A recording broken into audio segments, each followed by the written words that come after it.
How would you like to run a multiple seven-figure business that is successful and profitable while working 10 hours a week? If that sounds attractive, you are going to love learning from our next guest on the podcast.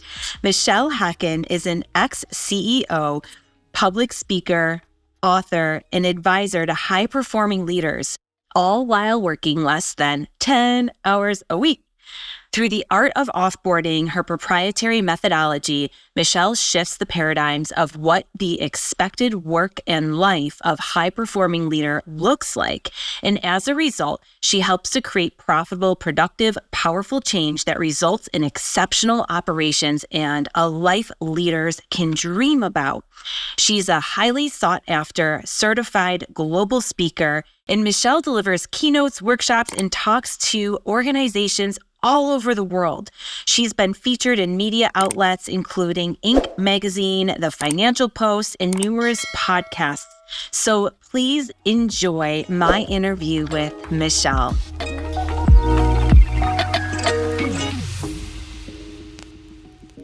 All right, my powerhouses. So I am...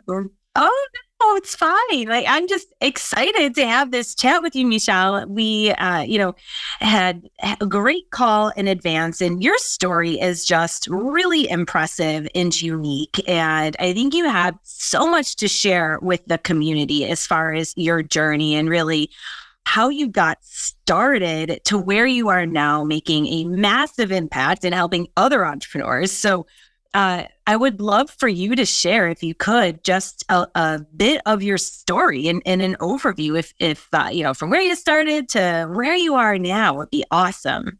Absolutely, Nicole. First of all, thanks so much for having me on your show. I've been following it for a while. You're doing an amazing service to women entrepreneurs, to empowering other women all over the world. And I'm just honored to be here with you today. So thank you. You. Well, my story, it's funny how, when we tell our stories often, it's like nobody wants to hear this, but just your enthusiasm. And yeah, so I'm more than happy to share with you. Basically, I'm a serial entrepreneur, half German, half Canadian, lived in both continents, grew up with both cultures.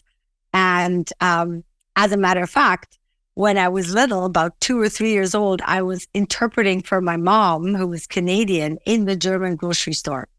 And it seems like that kind of was the path that, was carved out for me, or that I chose to follow over the next, whatever, many years, 25 years. So what I did is I built a global translation company. That was a little crazy. I shared my story in Andrea's book as well, Lead Like a Woman, where I did everything different from how it's supposed to be. I started a company with a fax machine in a brand new country. I had moved from Germany to Canada. I was at, 25, 26, something like that. I had 2 kids under 3. And I just decided, well, I can bridge this gap of urgency of translation and, needing good quality by being in a different time zone, serving my German clients. So I would get up in the morning and I'd have my work, and then I'd fax it back to them at the end of the day. And I call that my purple cow. And so I did something, everybody was like, you have to find customers locally first. And I did the opposite, right? You can't grow and build a proper business while being a mom and having 2 kids, and it's never going to work. Or it's nice that you have something, to do, kind of like a mom side gig, right? And so I did it anyways, and I did it differently. I had a global company from day one, at a time when only big companies did business globally. What I now call offboarded myself from my company as a CEO very early on, because I didn't want to choose between my business and my children and being a mom. So I, for the most part, until I sold the business, I worked 4 to 10 hours a week on my business, not in it. I mean, I did work in it for a couple of years, absolutely, and did all of that. And then I transitioned. So when I sold the business in 2019, I got a higher multiple than my competitors. I had an all cash deal. I could just walk away because I had built a business to run without me.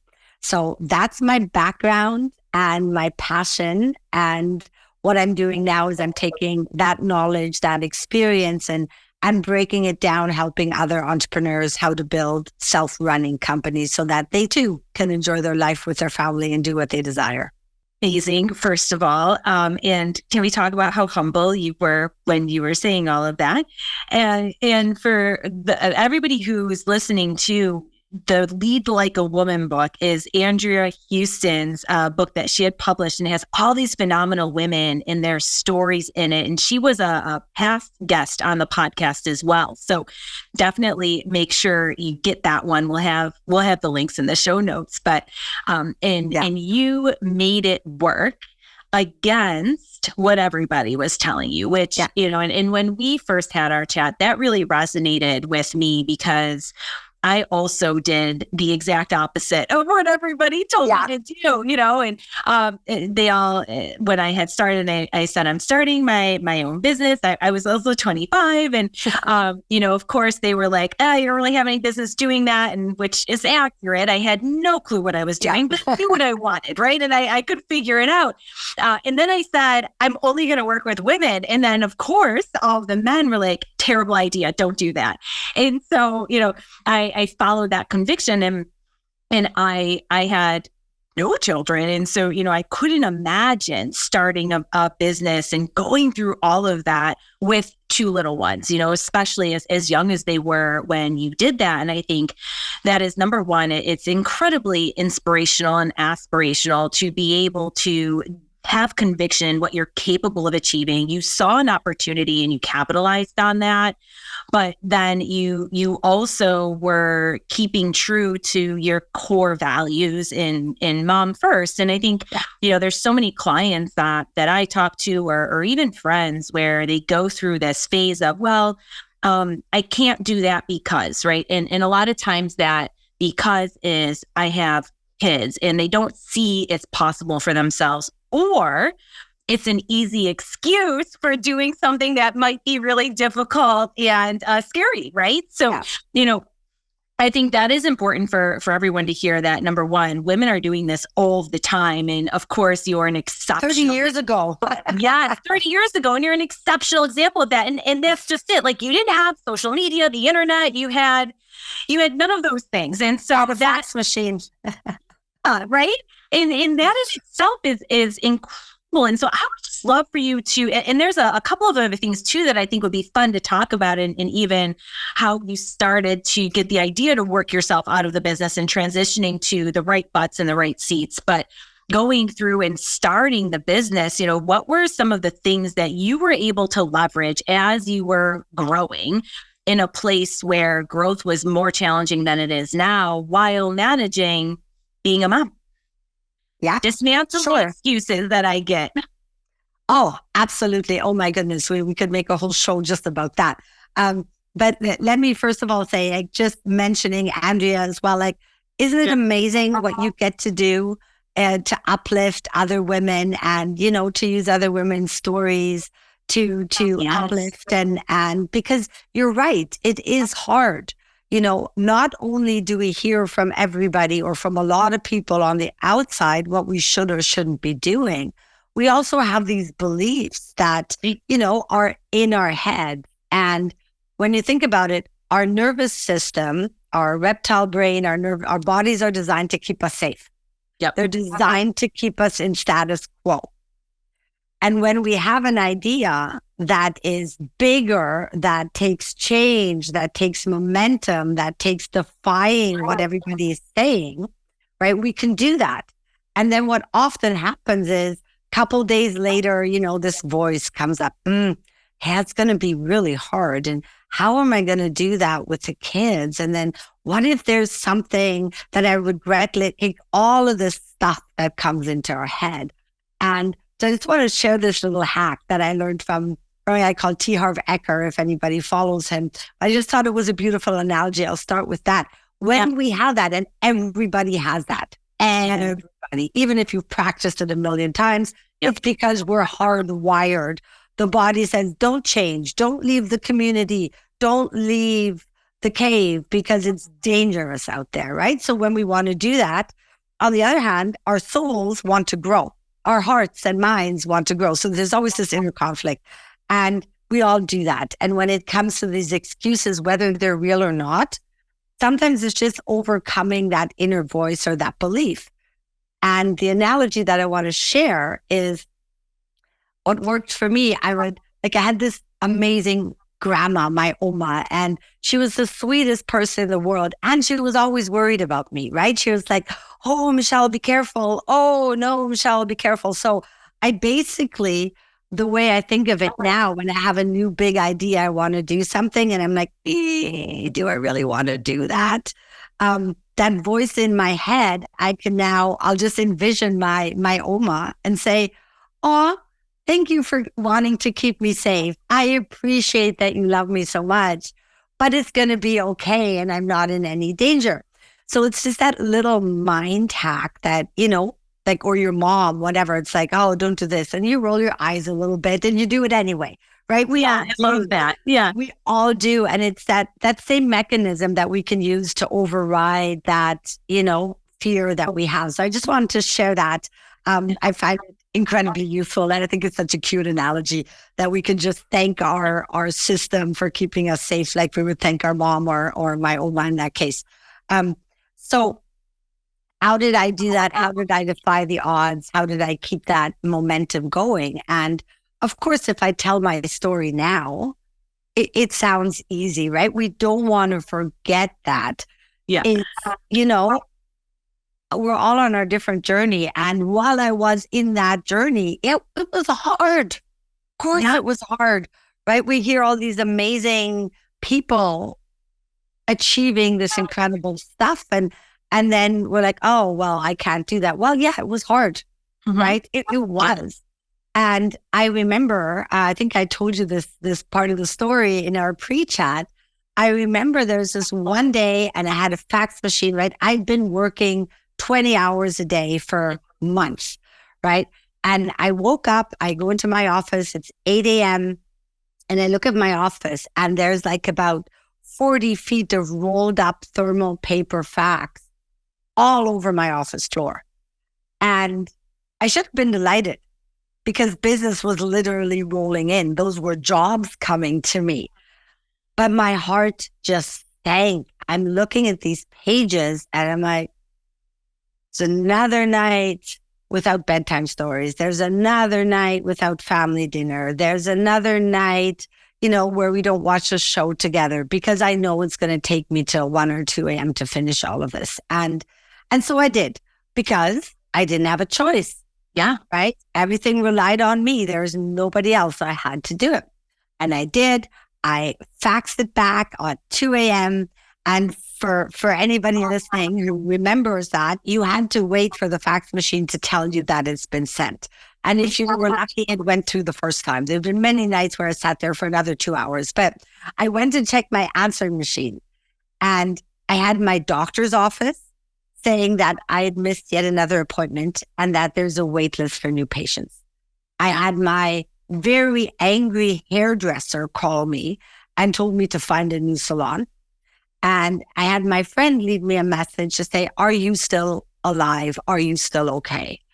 And in that moment, it just hit me like a ton of bricks. I'm like, I'm getting fired from my own life. I have no control. I'm getting fired from my own life. And so I went to go check on my girls. They were fast asleep.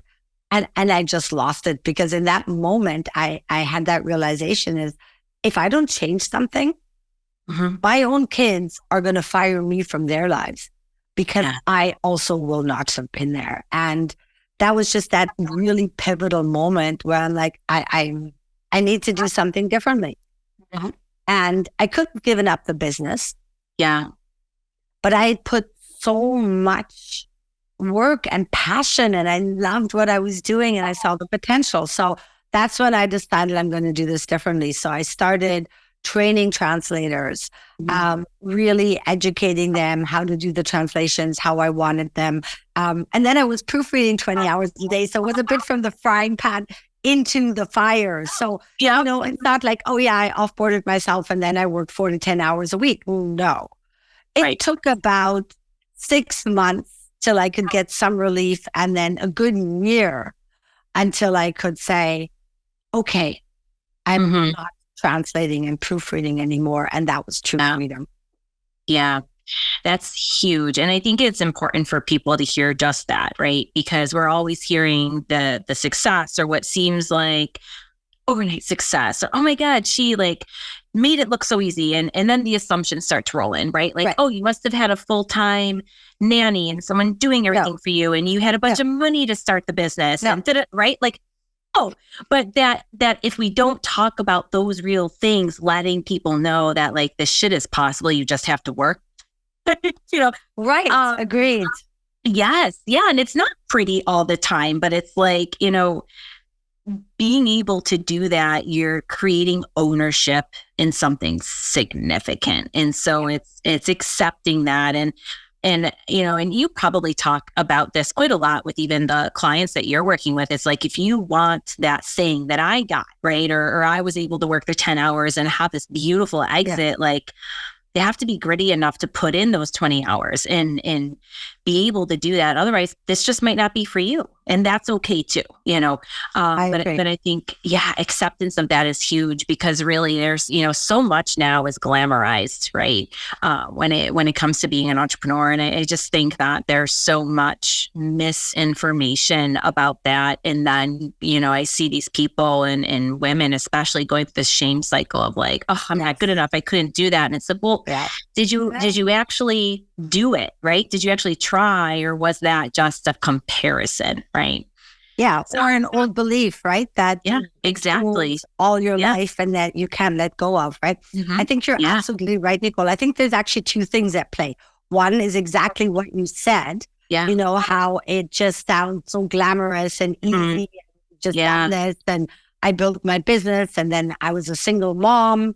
On top of that, afterwards, when I was putting the time in, I had my husband, we were together, very, very supportive. He was amazing.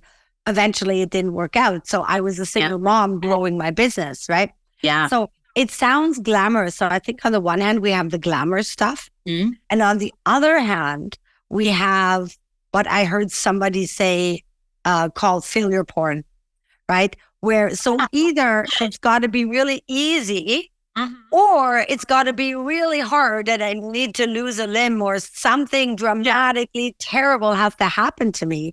And so if both of those things don't come true, or aren't true in our lives, thank God, right? Yeah. Then it's like either, oh, I'm not that glamorous, or, oh, I haven't failed enough. And I feel like that's a trap on both ends, right? Yeah. We can just, I remember the first year that we were in Canada, I had to borrow $70 from my dad to buy groceries at the end of the month. There was nothing. I was 25. Like you said, you had no business doing it. I knew nothing about business. I had studied law, languages, and art history. I knew nothing about, I knew nobody here. Yeah. But it's that one step at a time.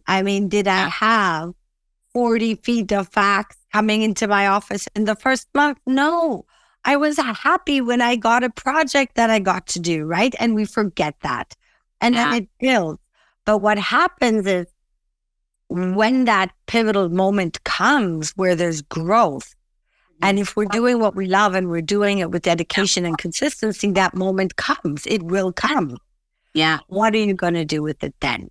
Right? What are you then going to remain the victim, remain at will of your company instead of your company serving your life?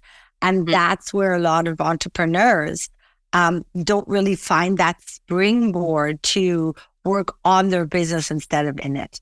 And let's talk about that, as far as your conversion, right? From being in it all of the time and avoiding it running you into the ground.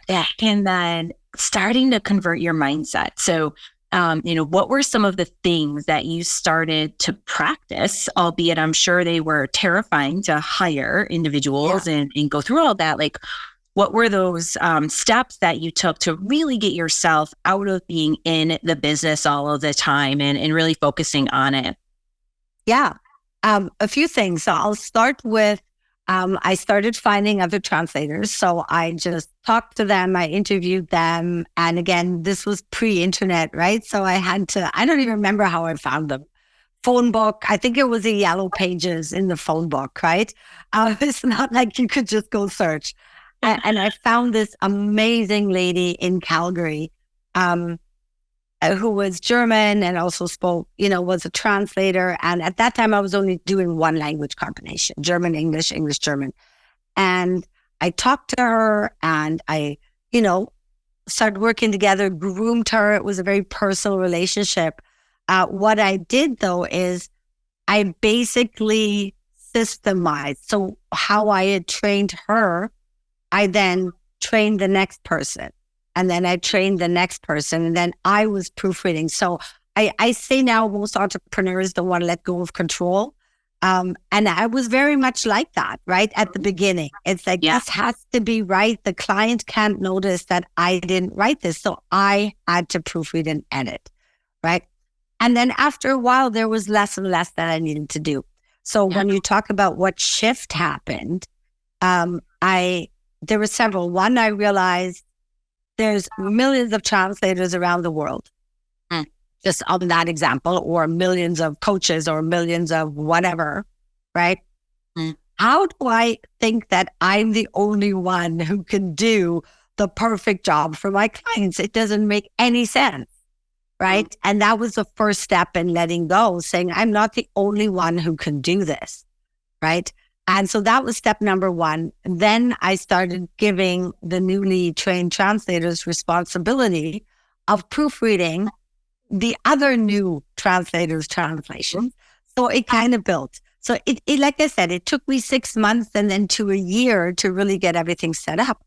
But then there were moments in time, I call them like acceleration points or Harry Potter shortcuts, if you so will, where this amazing translator that I had got a job offer.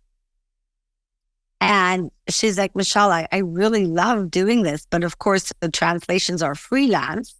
And there's a job offer. And I kind of really, need to make a move here. And I just said, no. Can you give me, this amount of time? And then, I will just make sure, I just promised her, I will make sure that you have enough work to make X. Yeah. And she's like, can you guarantee that?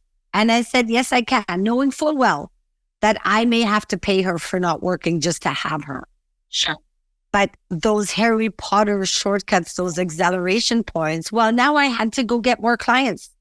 So that's where it then shifted my responsibility from being a translator and proofreader to being what I then called the chief revenue officer in a company that was tiny, right? I mean, obviously you wouldn't need a chief revenue officer, but I needed to redefine my role. Yeah. The line in the sand is really important. And I remember a story where I was done proofreading. I had, my translators, my proofreaders in place. And my project manager, which was at that point my husband at that point, he said, hey, I had my gym bag over my shoulder and I'm about to go out, go to the gym, meet my friend for coffee. I finally have a life. And he says, oh, before you go, can you just take a look at this? It's only one paragraph. It'll be way quicker for you to look at it than for me to send it out to the proofreader. And I remember standing there like everything in my body just screamed, no. But of course it was logical. It was a fair request. It made absolute sense. And I just remember saying, no, because I knew if I look at it, I'm going to find something that I may have said differently. Yep. That I would have done differently. And what it would have done, it would have undermined my trust in the competence of the team that I created. right? And that's a lesson throughout. And so I said no. And I turned around and I basically ran to the car, got in the car. Or you changed your mind. Oh my God, I felt so guilty. Like I was driving. It felt like, the seatbelt was kind of trying to pull me back to the house. That's how guilty I felt. Yeah. But it was one of those line in the sand moments, and we need to make those. And what I learned from that too, and like he was not happy. Let me just tell you, but like obviously later he got it. But that pivotal moment that I realized, and what I teach today to my clients when they're offboarding themselves from their business, is that you need to change your job description. Because I had changed my job description in my mind. In my mind, I was not a proofreader. In my mind, I was no longer a translator. But I forgot to tell people that. So of course he's asking me to proofread this. Of course the translators are coming with a bunch of questions. And it was that pivotal moment where I'm like, okay, I need to communicate this. So I just told everybody, I am now responsible for revenue. We have an amazing system. You guys are all capable. You are fantastic translators and proofreaders. If you have a terminology question, go figure it out. I am making sure that you have copious amounts of work. Yeah. Nobody ever asked me a single question again. And it's such an important point, right? We can't just say, I'm going to offboard and and don't communicate it to our team because they don't know.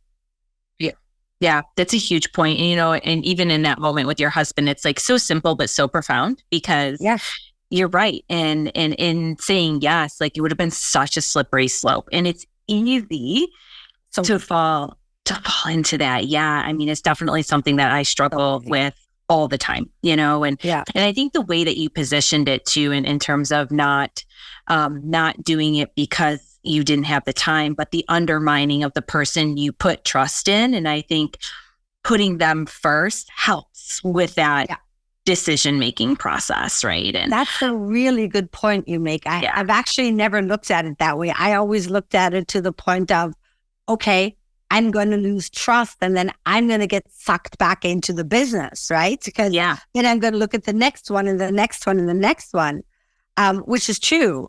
And I love how you just added a whole different aspect to this and saying, put the trust in your team first, which is so important. Give them the responsibility. Yeah. If you're just giving them tasks and you own the responsibility, you're never going to be free. Exactly. Yeah. Yeah.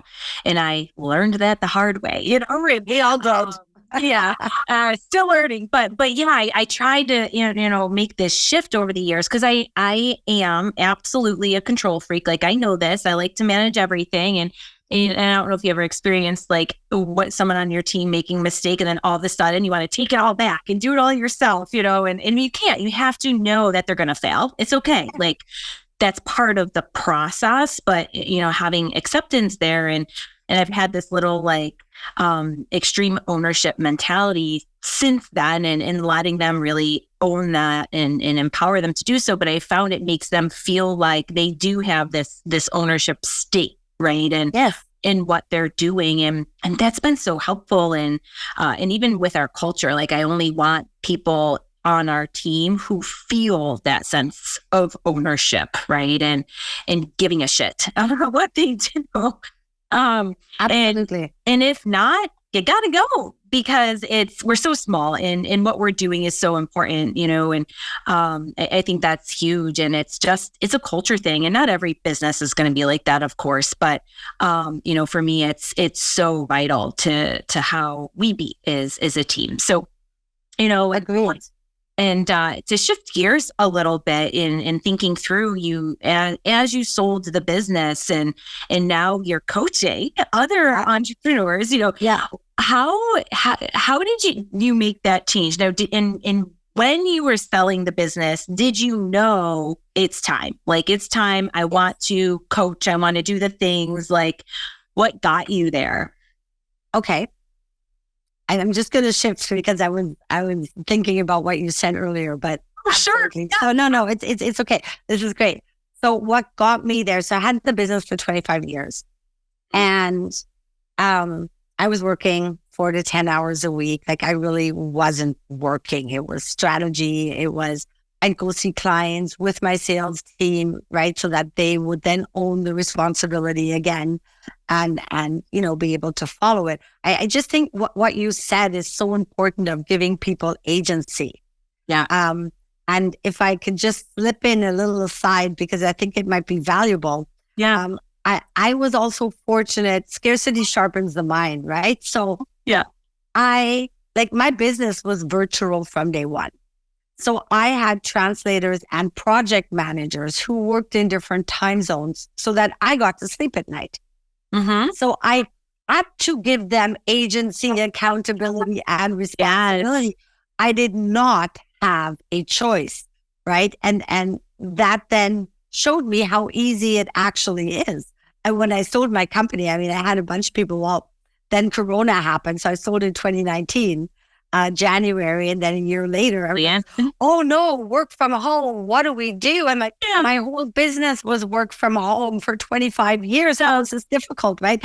So it's just, again, the perception. So when I actually sold my business, I'll be completely honest. I knew kind of I wanted to coach, but I had no clue what I was really going to coach. Like I didn't know.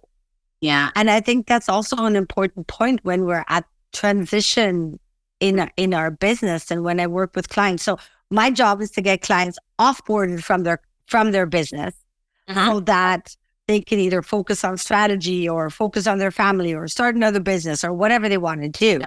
And part of that process is making sure you're onboarding the right things afterwards, because your calendar and your time will fill itself randomly again if we're not careful, right? So I was thinking about, okay, once I'm completely out of my company, what am I going to fill my time with? And it was not easy because I was already living my dream life, right? It's not, oh, finally I get to travel the world. No, my clients were global. I was traveling all the time anyways, and I went where I wanted to go. Now I don't have to work so hard. Well, I wasn't doing that either, right? And so it was like, okay, so what do I do now? And I had promised one of my best friends, she made me promise her to write a book. And she was like, are you writing the book? You promised me you're going to write the book. I'm like, okay, I'm going to write the book. And so it took a few months off, but it was like, okay, it's like, it's what do I do now? And so the one thing I started doing is started painting. So I'm actually now an artist. I paint large oil portraits and painting. So I use some of the time to just discover and take the time to play and do something new, which we should all do when we have even the smallest little transition. Just try something new on for size, twirl around in it in the change room of your mind. See if the dress has pockets. See if you like it, right? So that was a really fun thing to do. And then I made good on my promise and I hired a coach to write a book. And throughout that process, she basically pulled the book out of me. And pretty early on in the process, I realized what my superpower is, which is building a business, building businesses that run without you, building the systems, building the mindset, working on the mindset that keeps you there and not getting sucked back in, or not telling yourself you can't do that, or not being consumed by guilt because your team is working really hard and doing overtime because your company is growing, and not coming back in and doing what you did before, right? That mindset. So that's my superpower. And my coach who I wrote the book with really helped pull that out of me, because sometimes we don't know. Sometimes we have to go ask other people, hey, what do you think I'm good at? Right? And so that was kind of that transition. And the more I got into it, the more I started coaching other entrepreneurs and seeing what I could do and refining the process and seeing how they're, after 6 months, a year, saying, I don't know what to do when I'm in the office anymore. It's like, yes. Right. And so it kind of also, again, naturally happened, but with a lot of awareness throughout the process. Does that make sense? It does. And it's cool because I think it's important to like just knowing like you sold your company, you didn't have a plan, and that's okay. Right. And navigating that and kind of figuring out like, who are you now? Right. Yes. And who are you becoming? How fun. Yes. Like Such what an opportunity. amazing opportunity to be in that position, right? Mm-hmm. Yeah.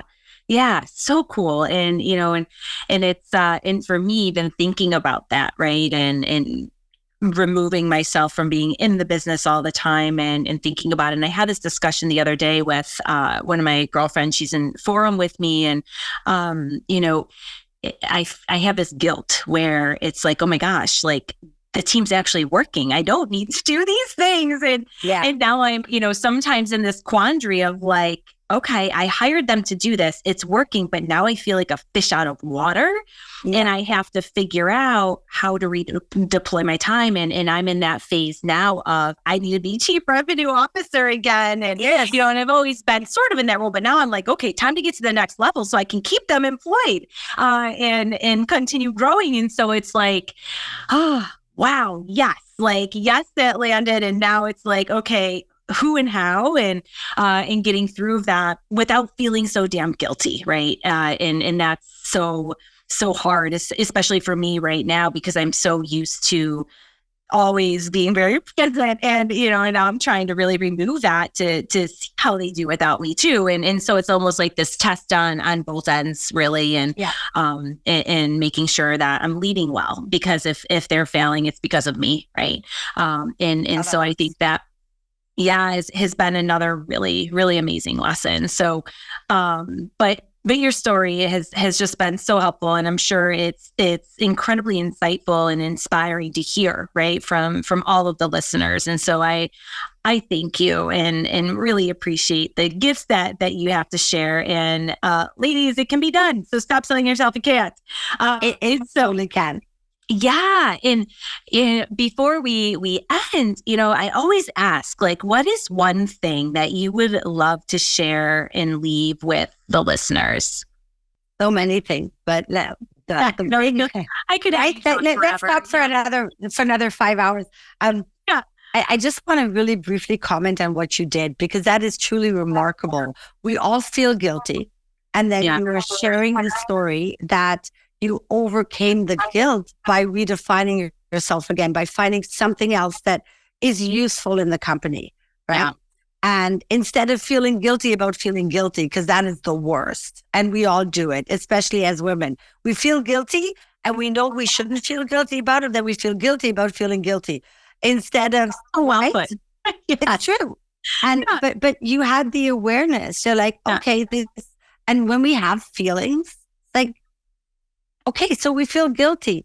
That's okay. The question is, what is this guilt trying to tell me? Yeah. And you took that feeling and did something different with it. And I just want to acknowledge that, because, like, again, you're saying, oh, and then I just did this and just did this.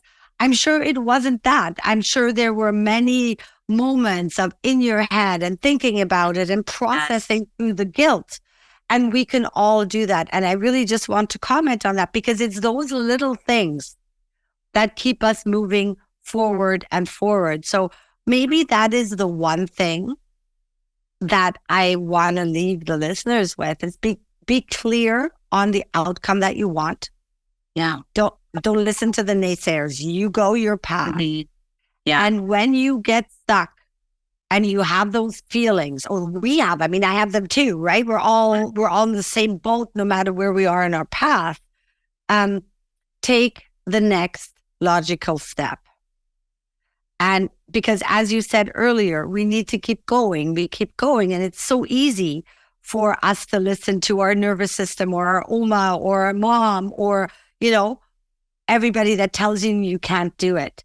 And if you just focus on taking the next logical step that you do know how to do, then you're moving forward. So I would leave you with that. And also, we only have one life. We only want to have one life for ourselves. We have one lifetime for our children. We have a million moments that we don't want to miss. And we have a million moments for ourselves that we don't want to miss. Don't be a slave to your business. That's not why anyone started it in the first place. So that's what I would leave you with.